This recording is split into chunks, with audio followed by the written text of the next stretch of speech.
In today's video, I am going to be breaking down a couple of different basketball plays that you can run out of the triangle offense at the high school level. These may not be plays that you can run at the middle school level, so if you are at that level, probably not. But if you're high school or older, these are definitely the plays for you. So let's get down, let's check them out. If you want, however, a deadly defense that will potentially stop these plays, make sure to go check out my Unbeatable Basketball Zone Defense book that is down in the description below that will double the low post and trap the corners and not leave anybody open. Let's get down and let's check out these triangle basketball plays. So this first play is actually, all these plays are plays that I've ran with my teams. This one I called Triangle 1 because it was essentially for Player 1. Player 1 passes to Player 3, and now he could make just a simple loop to the corner. But we want to try and get him open, and most teams, when they set up the triangle, when he goes to this corner, while he may be open, especially against potentially zones,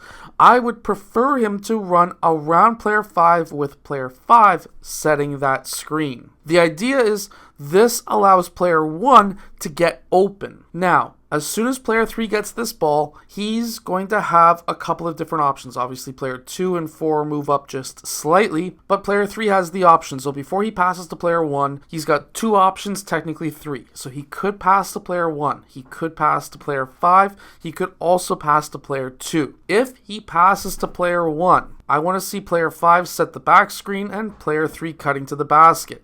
He may be open. Player 5 is going to then pop. If he's open, that's a layup. If not, let's say we pass to Player 5. After that pass, what I want to see is definitely a pass out to Player 2. Player 2 receives that pass. Player 3 is going to set that screen. Player 5 is going to sprint through, and he is going to be out on the corner. Now, generally speaking, I would have stuck Player 5 in the low post to start, but he was starting out here today. We're going to swing that ball, and we're hoping to swing that ball to Player 5 as well because of this screen. He may be open for that three-point shot. However, Player 3 is still setting that screen, and now Player 1 is going to be in the low post. After that happens, Player 3 is going to remove himself from the key, and now we have the triangle set up on this side of the court. Now, what we want to see is Player 5, he could make that pass into Player 1, he could make that pass to Player 4. If he passes to Player 4,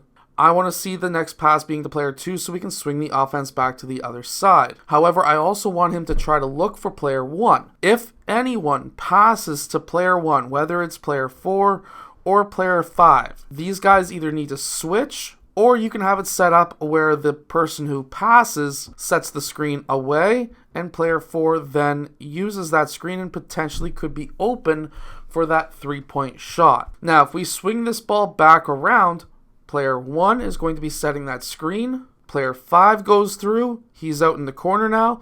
And then Player 4 is going to be going through also using Player 1 as a screen. As you can see, this is a cycle. Player 1 pops out, and we are essentially in a motion at this point with a couple of sets involved. Now, that's a great motion because now you've got different set plays inside of the motion while still running the motion depending on where you pass the ball to. Gives you a lot of options to be able to score. This next play, however, is a set play that you can run in the triangle offense. So I called this play Triangle 2, and the reason why I called it Triangle 2 is because it's going to be for Player 2, the shooting guard. So now we're going to set ourselves up into the triangle on this side. However, now we're going to be setting a screen over here for Player 2, and Player 2 needs to attack that rim as hard as possible because now he wants to try to beat these two defenders that would be guarding here.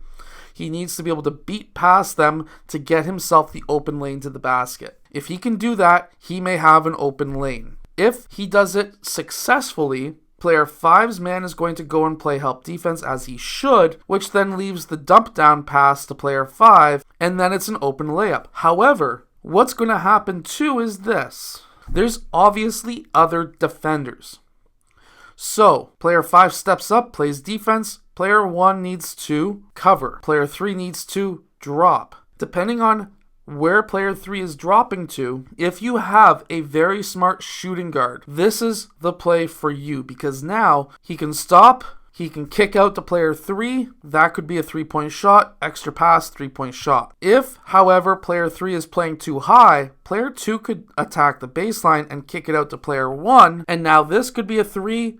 Extra pass, this could be a 3. So now we're getting different options out of this triangle. But remember, this is a set play, which means that now, if player 2 kicks that ball out, he needs to reposition himself outside of the 3-point line, and you could go back into triangle 1 into your motion. We pass that ball around, we set that screen again, and now player 5 pops out, and at this time, we can make our passes that we want to make.